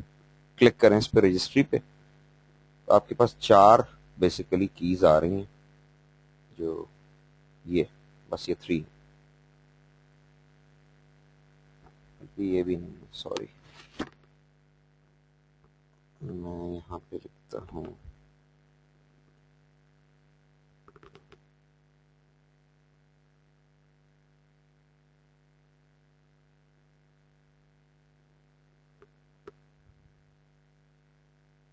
चलें जी, मैं आपको मेल कर दूंगा। एक्चुअली 4 पाथ हैं रजिस्ट्री के। आपको पता है रजिस्ट्री के पाथ काफी लेंथी होते हैं, एच की लोकल मशीन, सॉफ्टवेयर, माइक्रोसॉफ्ट, ठीक है। तो वो 4 पाथ्स हैं जो इसने यहाँ लिखे हैं ना, कि user cannot make changes to setting, changes are made in one of 4 reserved registry keys, ठीक है। तो वो आपको for the sake of information पता होना चाहिए। Change and user interface locks are release when user computer falls out of scope. Out of scope का मतलब होता है कि आप उस पर्टिकुलर एडमिनिस्ट्रेशन के अंडर नहीं रहे, आप सेल्स का पार्ट थे, सेल्स की ग्रुप पॉलिसी आप रिसीव कर रहे थे, आपको सेल्स से मूव करवा के मार्केटिंग में मूव कर दिया गया, ठीक है। इसका मतलब होता है कि you fall out of the scope of management, और ये ग्रुप पॉलिसी में सेटिंग भी होती है, ठीक है। तो अगर आपको आपका ओयू चेंज हो गया, आप पहले सेल्स ओयू में थे, जिसकी वजह से सेल्स की ग्रुप पॉलिसी आप पे अप्लाई हो रही थी, अब आपको मूव कर दिया गया मार्केटिंग में, तो अब आपको जाहिर है मार्केटिंग की पॉलिसी आप पे अप्लाई होगी, सेल्स की तो नहीं होगी। तो वो पुरानी जो सेटिंग है उनका क्या होगा, वो आपको बता रहा है कि change and user interface locks are released when the user computer moves from one OU to another, in simple words. Unmanage policy settings क्या है, user interface is not locked, ठीक है, यानी यूजर को विजिबल होती है, चेंजेस कर सकता है। Changes made are persistent, tattoos the registry, registry के साथ ये क्या करता है, जो चेंज लाता है वो रजिस्ट्री में परमानेंट होता है, ठीक है। यानी यूजर उसे मॉडिफाई कर सकता है, लेकिन वो चेंजेस परसिस्टेंट रहती है। ऐसा नहीं है कि यूजर जो है उसको आपने एक ओयू से दूसरे में डाला तो वो पॉलिसी खत्म हो जाए।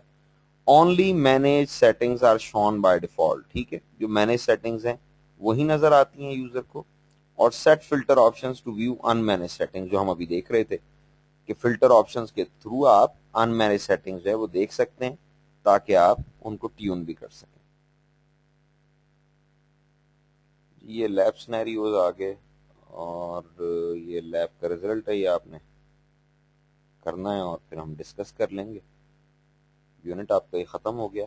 यहाँ पे एक छोटे सा मैं आपको डेमो करवा रहा हूँ, सिर्फ एक चीज के लिए, क्योंकि उसमें आप कंफ्यूज होते हैं और मेरे पास जो टाइम है उसमें मैं करवा भी सकता हूँ। वो ये कि पॉलिसी के साथ एक अब हमारे पास 2008 से ऑनवर्ड्स एक कंटेनर और आता है प्रेफरेंसेस का, ठीक है। स्टूडेंट अक्सर ये क्वेश्चन करते हैं कि सर पॉलिसीज और प्रेफरेंस में डिफरेंस क्या है, तो मैं यहाँ एक पॉलिसी मॉडिफाई कर रहा हूँ और एक प्रेफरेंस।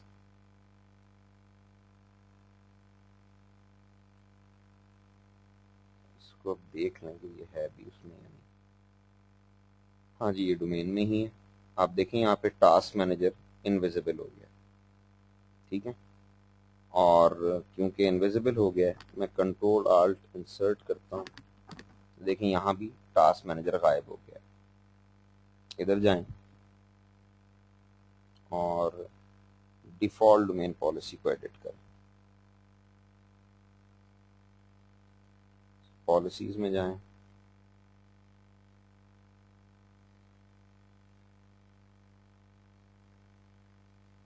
ये सेटिंग थी।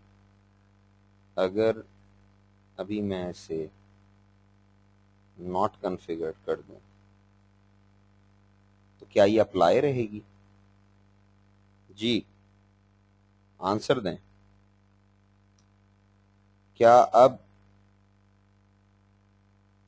ये पॉलिसी अप्लाई रहेगी?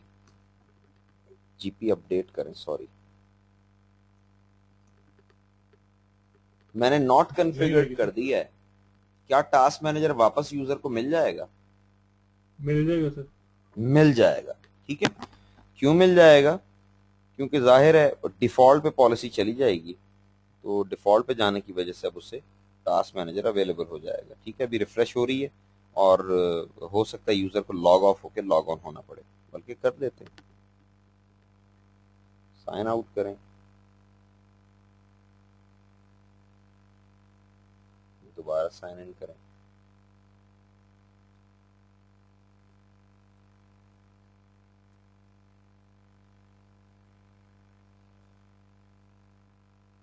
यूजर को टास्क मैनेजर उसूली तौर पे मिल जाना चाहिए, क्योंकि ये सेटिंग्स रिवर्स हो जाती हैं डिफॉल्ट, ठीक है। अच्छा, अब आप एक चीज देखें कि जब मैंने उसे इम्प्लीमेंट किया हुआ है, लाइक मैं दोबारा इम्प्लीमेंट कर देता हूं,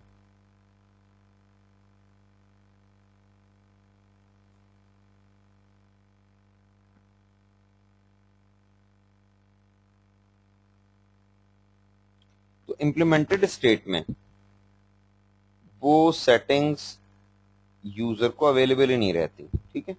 ये तो चलो हमें पता है, तो हम राइट क्लिक करके इधर जा रहे हैं, कंट्रोल आल्ट इंसर्ट करें तो उसमें से भी गायब हो जाता है, ठीक है। साइन आउट करना पड़ेगा। अभी देखें ये आ रहा है टास्क मैनेजर,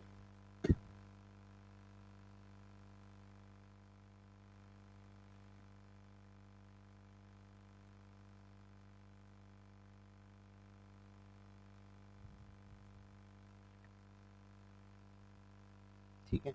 अब देखें यूजर का जो इंटरफेस था वो डिसेबल हो गया, दोनों तरह से देख लें, ये आपके यहाँ ऑप्शन ही नहीं रही, यानी यूजर इंटरफेस जो है उस पर से वो पॉलिसी रिमूव हो गई।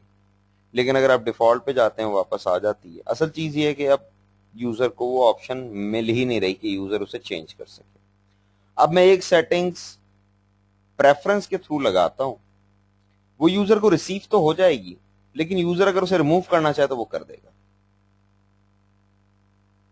इधर आता हूं मैं, लाइक मैं आपको क्या करके दिखाऊं, यस, मैं यहां पे एक चीज लिख रहा हूं, आप देख लें। मैंने यहां लिखा, यही चले, परसेंटेज टेस्ट परसेंटेज, एंटर किया। वो कह रहा है Windows cannot find percentage test percentage, make sure you type the name correctly and then try again. Okay कर दें, कैंसिल कर दें, सिस्टम प्रॉपर्टीज में जाएं। एक चीज होती है एनवायरनमेंट वेरिएबल्स, और ये आपको मिलते हैं एडवांस में एनवायरनमेंट वेरिएबल्स के पेज में, ठीक है। सिस्टम वेरिएबल भी होते हैं, यूजर वेरिएबल्स भी होते हैं, ठीक है। ये जो वेरिएबल्स हैं, वेरिएबल को रन करने का तरीका ये होता है कि इसके स्टार्ट में और एंड पे आप परसेंटेज लगा देते हैं। जैसे ये लिखा हुआ है विंडी आई आर C:\\विंडोज, अगर अभी मैं यहाँ पे लिख दूं percentage windy I R percentage, तो क्या रन होगा, सी विंडोज रन हो जाएगी, ठीक है।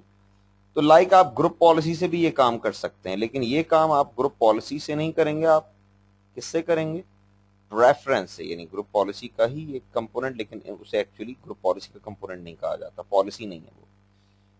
तो मैं जनाब रेफरेंस में जाता हूँ, कंट्रोल पैनल में जाता हूँ, और आई थिंक यूजर में होगी ऑप्शन,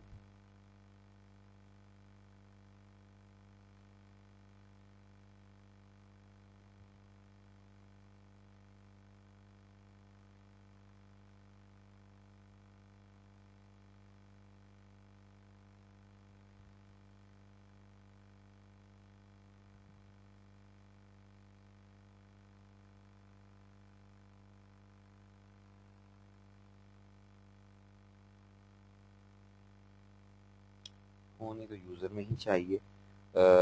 डिवाइसेस में जाएं,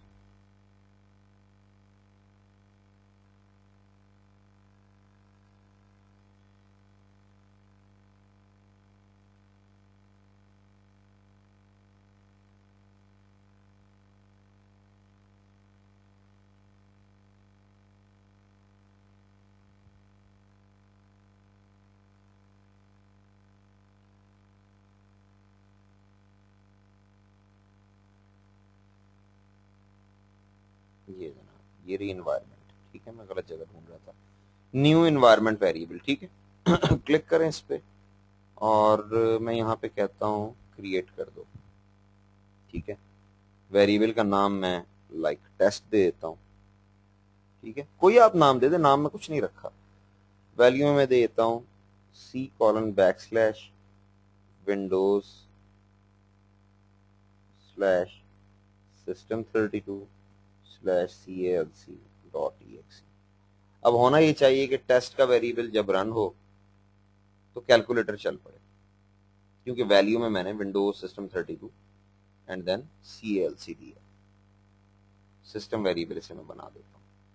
ठीक है, आप वेरिएबल की क्रिएशन ना देखें, आप ये देखें कि यूजर इस वेरिएबल को ऑल दो ये सेटिंग्स उसके पास अप्लाई हो रही हैं बाय यूजिंग ग्रुप पॉलिसीज, लेकिन even then user would have option to disable these settings. ठीक है,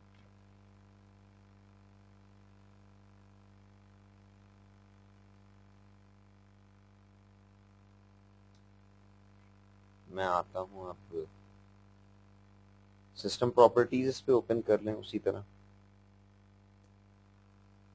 ठीक है, चेंज सेटिंग्स में करें,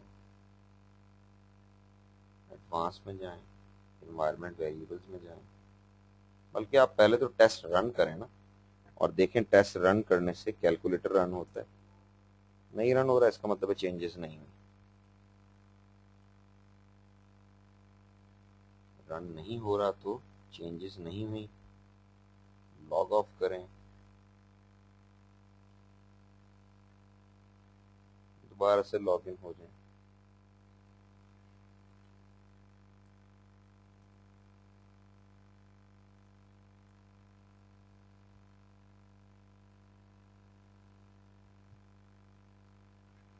ये जी अब रन हो गया, मैंने रन किया परसेंटेज टेस्ट परसेंटेज और कैलकुलेटर रन हो गया। अब मैं चेक करता हूं कि सिस्टम प्रॉपर्टीज क्या कहती है।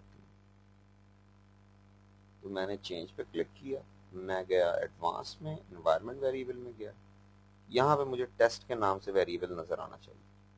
अब क्योंकि मैंने आपको कहा था, आप देखें पहले मेरे पास टास्क मैनेजर जो मैंने ग्रुप पॉलिसी के थ्रू लगाया था, तो मेरे पास इंटरफेस डिसेबल था, मैं उसे रिमूव कर ही नहीं सकता था, ऑप्शन ग्रे हो गई थी।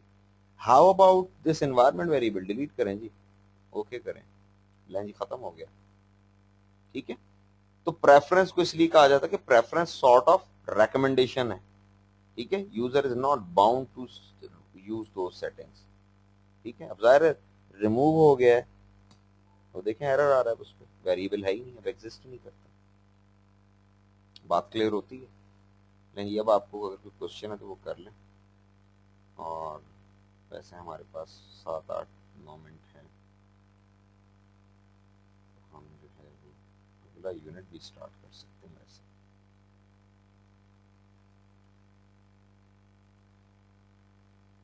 जी जनाब।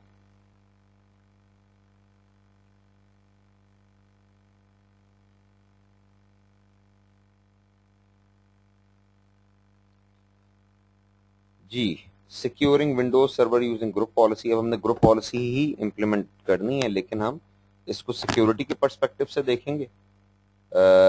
4 लेसन हैं इसमें। सबसे पहले Windows operating system security overview है, उसके बाद configuring security setting, then restricting softwares, और उसके बाद finally Windows firewall with advance security. ठीक है, ये इस ऑप्शन को हम ट्यून करके देखेंगे। सबसे पहले Windows operating system security overview. ठीक है, एक तो इसमें डिस्कशन है, उसके बाद अप्लाइंग डिफेंस इन डेप्थ, और देन बेस्ट प्रैक्टिसेस। जी, what are some of security risks in Windows based network. हाँ जी, आपके ख्याल में विंडोज जो एनवायरनमेंट है उसमें क्या क्या रिस्क्स होते हैं? देखें, एक प्रॉपर एक्सरसाइज की जाती है किसी भी कंपनी में to identify risks. Risk department होता है जो रिस्क मिटिगेशन की स्ट्रेटजीज बनाता है। रिस्क असेसमेंट होती है सबसे पहले। ठीक है, सबसे पहले वो एसेट्स आइडेंटिफाई होते हैं जो कंपनी के लिए इंपॉर्टेंट है, उसके बाद उनकी रिस्क असेसमेंट होती है, एंड देन फिर रिस्क मिटिगेशन प्लान बनता है। ठीक है, अगर विंडोज बेस्ड नेटवर्क की बात की जाए तो ऑपरेटिंग सिस्टम के रिस्क एक कह लें जो आपकी दूसरी टेक्निकल चीजें होती हैं उससे ज्यादा है, क्योंकि ऑपरेटिंग सिस्टम की नॉलेज भी ज्यादा है। ठीक है, तो ऑपरेटिंग सिस्टम के रिस्क में एक तो improper usage of operating system है, क्योंकि ऑपरेटिंग सिस्टम को जो आप इम्प्रॉपरली यूज कर रहे होते हैं कॉर्पोरेट एनवायरनमेंट में, लाइक आपको अवेयरनेस कंपेन करनी चाहिए ताकि यूजर्स को पता हो कि उन्होंने सिस्टम्स को अपना अनअटेंडेड नहीं छोड़ के जाना है, सिस्टम को लॉक छोड़ के जाना है। ठीक है, उसके बाद अगर आप ऑपरेटिंग सिस्टम कोर में आ जाएं तो ऑपरेटिंग सिस्टम की अपनी वल्नरेबिलिटीज होती हैं, ठीक है। तो इंटरनेट पे एक कंपनी है, शायद मैंने पहले भी आपको बताया, securityfocus.com, जो जो नॉन वल्नरेबिलिटीज हैं उसकी इंफॉर्मेशन उसमें पड़ी हुई है। आप अगर वहां जाके माइक्रोसॉफ्ट विंडोज दें या लाइनक्स दें, कोई भी ऑपरेटिंग सिस्टम दें, तो वो आपको बताएगा कि इसमें किस किस ऑपरेटिंग सिस्टम में कौन कौन से बग्स हैं। तो जो ऑपरेटिंग सिस्टम की शॉर्टकमिंग्स हैं, that is not an hidden issue, ये नॉन होती हैं, इसलिए इसके चैलेंजेस भी ज्यादा होते हैं, ठीक है। तो विंडोज बेस्ड नेटवर्क्स के जो इश्यूज हैं वो वैसे तो नेटवर्क के भी हो सकते हैं, लेकिन हम प्रिसाइजली विंडोज ओरिएंटेड जो इश्यूज हैं उन्हें देख रहे हैं, ठीक है।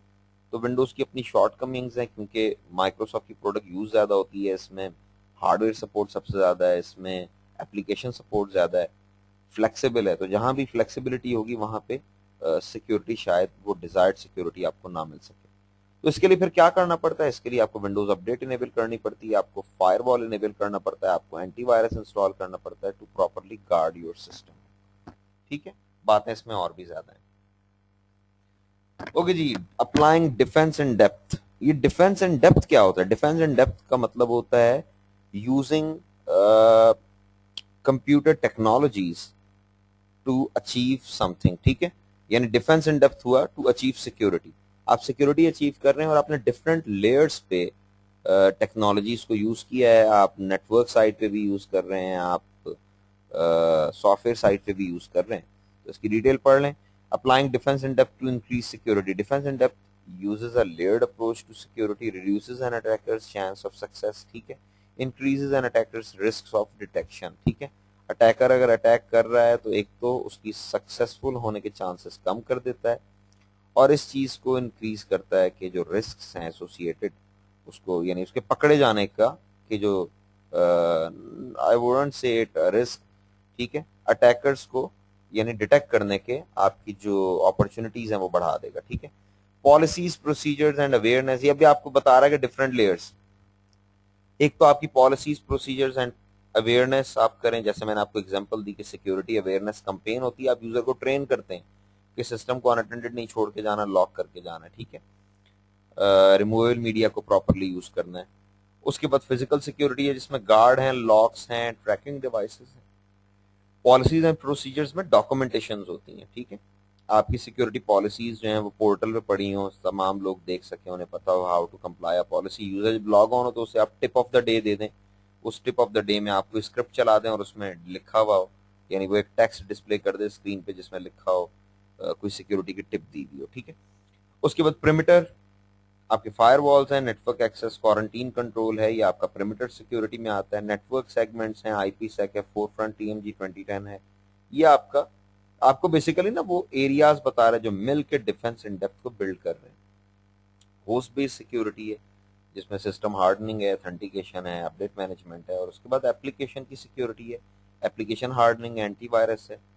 और डाटा सिक्योरिटी के लिए आपके पास एक्सेस कंट्रोल लिस्ट्स हैं, ईएफएस है, encrypting file system, and then backup and restore procedure है। तो basically defence in depth means implementation of security related services in different areas, ठीक है। आप टेक्नोलॉजी के हर हर एरिया को सिक्योर करते हैं, और वो जो सब चीजें, जब वो सब चीजें मिल जाती हैं तो आपको डिफेंस इन डेप्थ मिल जाता है। ये आपको कुछ बेस्ट प्रैक्टिसेस बता रहा है, best practices for increasing security. Some best practices for increasing security are apply all available security updates quickly, ठीक है।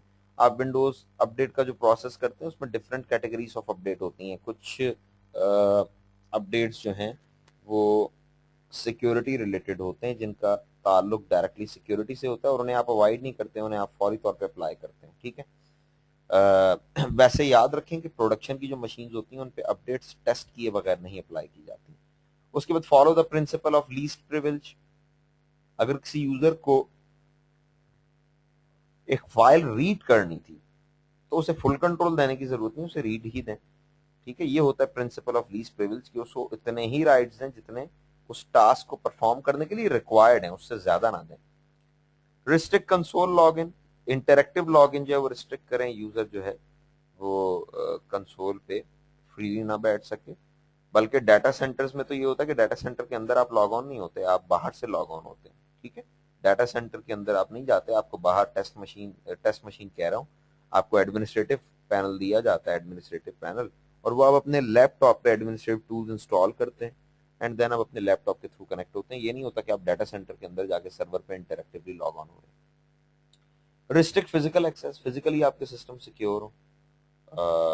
नॉर्मली ये होता है कि आपके जो सर्वर रूम्स होते हैं उन पे जो एंट्री है वो प्रोहिबिटेड होती है, और साथ में लॉकर रूम्स होते हैं, स्वाइप कार्ड्स होते हैं, या कोई बायोमेट्रिक डिवाइस लगी होती है जिसके थ्रू आप अथेंटिकेट होते हैं एंड देन आप इन होते हैं। ठीक है, तो ये तमाम चीज़ें आपको करनी पड़ेंगी to secure your environment. This is, यानी ये जो आपको कुछ बातें बताई हैं, these are some of the best practices. जब आप डिफेंस इन डेप्थ करते हैं तो there is more into it, उसमें बहुत ज़्यादा चीज़ें जो सारी मिल के आपको डिफेंस इन डेप्थ देती हैं। लें जी, ये लेसन 2 से हम कल स्टार्ट कर लेंगे और होपफुली कल ये फिनिश हो जाएगा और नेक्स्ट यूनिट भी स्टार्ट हो जाएगा।